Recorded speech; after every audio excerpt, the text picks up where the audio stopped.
Muito bem, estão aí as primeiras palavras do presidente eleito dos Estados Unidos, Donald Trump, voltando ao poder após a derrota de 2020 e entrando para a história também porque vai ser o primeiro presidente eleito condenado na justiça. Vocês devem também lembrar que ele teve um revés, em relação ao pagamento para comprar o silêncio de uma atriz pornô nos Estados Unidos. Aqui agora na tela, vocês acompanham a apuração em tempo real. E às 8 horas e 40 minutos é possível observar que Donald Trump já superou o número mágico, a quantidade aí de 270 delegados, que é o número que cada candidato precisa atingir para ser eleito. Ele já alcançou 277 delegados, o que equivale a 70.982.903 votos, 51% do total, ou seja, maioria dos delegados e também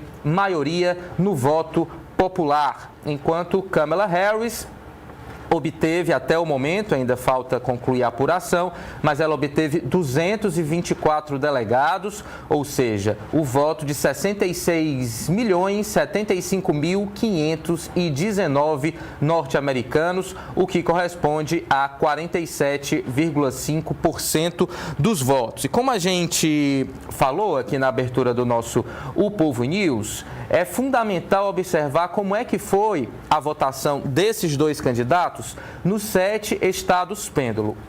O principal deles é a Pensilvânia, que você observa aqui. O que aconteceu, então, na Pensilvânia? Uma vitória de Donald Trump, como a gente observa aqui nesse mapa. Ainda não concluímos a apuração, 97% dos votos, mas já é possível afirmar que ele venceu na Pensilvânia, com 50,8% dos votos, enquanto Kamala Harris teve 48,3%. E aqui a gente observa como é que foi a distribuição dos votos pela Pensilvânia. A gente observa aqui que na Filadélfia, na capital, houve um domínio de Kamala Harris, 78,5% dos votos, enquanto Donald Trump teve 20,3%. Mas qual foi o diferencial de Donald Trump na Filadélfia? Que, mal equiparando, é como se fosse Minas Gerais aqui para o Brasil. Geralmente quem vence na Pensilvânia vence a eleição, vence a disputa pelo comando dos Estados Unidos. Aqui nessa área mais urbana, um domínio geral do Partido Democrata. Mas quando a gente vai para o interior, produção, pode voltar, já a gente pega os outros estados, eu peço para vocês irem colocando. Quando a gente vai aqui para o interior, para a parte aqui não tão urbana dos Estados Unidos, aí o domínio é geral de Donald Trump. Você observa aqui que em outros condados a vitória é expressiva de Donald Trump, por exemplo, o condado de Lycoming, mais de 70% para Donald Trump. A gente observa aqui também que no condado de Franklin, Donald Trump venceu com 71% dos votos na Pensilvânia. E assim a gente vai avançando para o interior aqui da Pensilvânia, esse estado que é fundamental, que é crucial para a gente entender a disputa pelo comando dos Estados Unidos. Na Pensilvânia, nas eleições de 2020, Joe Biden venceu e agora Donald Trump conseguiu recuperar também a boa votação na Pensilvânia, que é um dos estados pêndulo, repetindo, ao longo dos anos, ao longo das eleições, são estados que, ora, votam em um candidato democrata, ora votam em um candidato republicano. Está aqui então a Pensilvânia, produção. Vamos olhar então os outros estados pêndulo. Vamos para o Arizona. Coloca aí o Arizona no mapa. Está ali o Arizona no mapa. Vamos ver também como é que foi a votação neste outro estado pêndulo. A gente observa, teve um domínio aqui de Kamala Harris, por exemplo, no condado de Pima, quase 60% dos votos, mas assim como na Pensilvânia, quando a gente vai para a região mais interiorana do Arizona, aí o domínio é geral de Donald Trump, condado de Maricopa, mais de 50% para Donald Trump, aqui também mais ao norte temos o condado de Mohave, 77,9% para Donald Trump. Então está aí observando como é que foi a votação no Arizona. Agora nós vamos para a Geórgia, que é outro estado pêndulo está aqui do ladinho. Vamos ver como é que foi a votação na Geórgia. Lembrando que nas eleições de 2020, Donald Trump perdeu na Geórgia, que era considerado aí um estado de domínio republicano, apesar de ser um dos estados pêndulo. E em 2020, por uma pequena margem de erro, Joe Biden havia vencido. Mas agora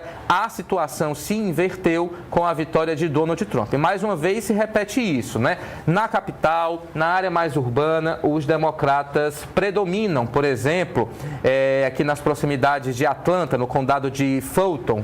Condado é quando você reúne, é tipo uma região metropolitana, né? Equivalendo aqui ao Brasil.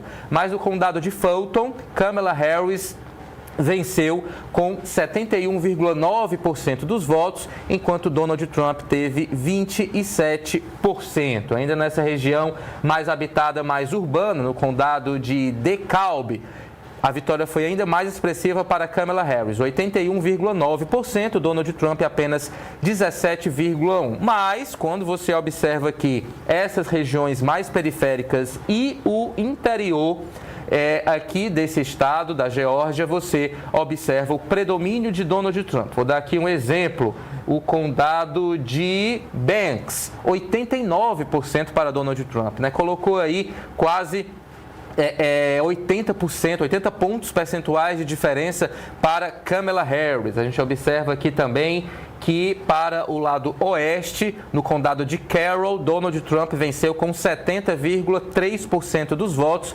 Kamala Harris não chegou a 30%. Depois da Geórgia, nós vamos para Michigan.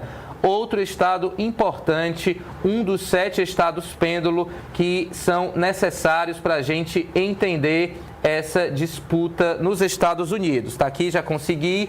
Vamos lá então para Michigan, mais um estado-chave para a gente entender essa disputa. No estado de Michigan, vamos aqui ver como é que está a apuração, 95% dos votos contados. Donald Trump venceu por uma margem pequena em relação a Kamala Harris, 50,1% contra 48,1% para a candidata democrata. Mais uma vez, na área da capital, na área mais urbana aqui em Detroit, que faz parte do condado de Wayne, Kamala Harris venceu com 64,7% dos votos, Donald Trump 32,5%. Também nessa área mais habitada, no condado de Washtenaw, temos vitória também de Kamala Harris, 71% contra 26,6% de Donald Trump. A situação se inverte totalmente quando a gente vai aqui para essas áreas mais do interior desse estado de Michigan. Donald Trump, por exemplo, no condado de Tuscola, venceu com 70,9% dos votos, Kamala Harris 27,9%. Vamos lá então, mudando de estado pêndulo, de Michigan a gente vai para Nevada. Outro estado pêndulo, outro estado que costuma ter uma mudança em relação a republicanos e também a democratas. Lá a apuração ainda está um pouco lenta, 84% dos votos já foram contabilizados, mas Donald Trump venceu com 51,5% dos votos, enquanto Kamala Harris teve 46,8% dos votos, uma diferença aí de quase 60 mil votos. Las Vegas, né, a gente vai aqui para a capital, que faz parte do condado de Clark. Kamala Harris venceu, mas por uma margem bem pequena, 49,6%, Donald Trump 48,8%. Já para o interior da Nevada, só deu Donald Trump. Depois da Nevada, vamos para Carolina do Norte. Aí a gente vai ter que voltar aqui para a ordem alfabética. Vamos lá então, Carolina do Norte. Produção, se conseguir me ajudar. Parece que não está aqui na ordem alfabética. Carolina do Norte. Ah, tá aqui, achei, tá aqui. Carolina do Norte, achamos a Carolina do Norte. Aí a gente observa uma grande divisão, né? Há uma parte predominantemente azul, que é o número da candidatura democrata, e uma parte também predominantemente vermelha. Na Carolina do Norte, Donald Trump venceu com 51,1% dos votos. Lá já está quase totalizada a apuração dos votos, 99%. Kamala Harris teve 47,7%. E aí a gente pode dar aqui alguns exemplos também. Esse azul mais escuro, Kamala venceu com 80,2% no condado de Durham. Aqui em Charlotte também, vitória democrata 65,6%, mas em outros condados, como por exemplo o condado de Davidson, 73,1% para Donald Trump. Está aí então o resultado na Carolina do Norte. A Pensilvânia a gente já viu, agora vamos para Wisconsin, outro estado pêndulo importante para a gente observar a votação nesse estado, né? Na área de Madison, né, na área aí mais urbana de Wisconsin, temos um predomínio do Partido Democrata, 75% para Kamala Harris, 23% para Donald Trump. Assim como em Milwaukee, vocês devem ter ouvido falar muito de Milwaukee durante essa campanha, porque vários atos eram realizados no condado de Milwaukee, e aqui temos Kamala Harris com 68,8% dos votos, Donald Trump 29,3%. Mas, observando o resto aí do estado de Wisconsin, o predomínio é republicano. Vamos citar aqui só um exemplo, aqui esse vermelho mais escuro, o condado de Oconto deu 71% dos votos para Donald Trump, enquanto Kamala Harris teve apenas 28%. Então é isso, demos aí uma geral pelos 7 estados pêndulo dos Estados Unidos, que eram considerados estados-chave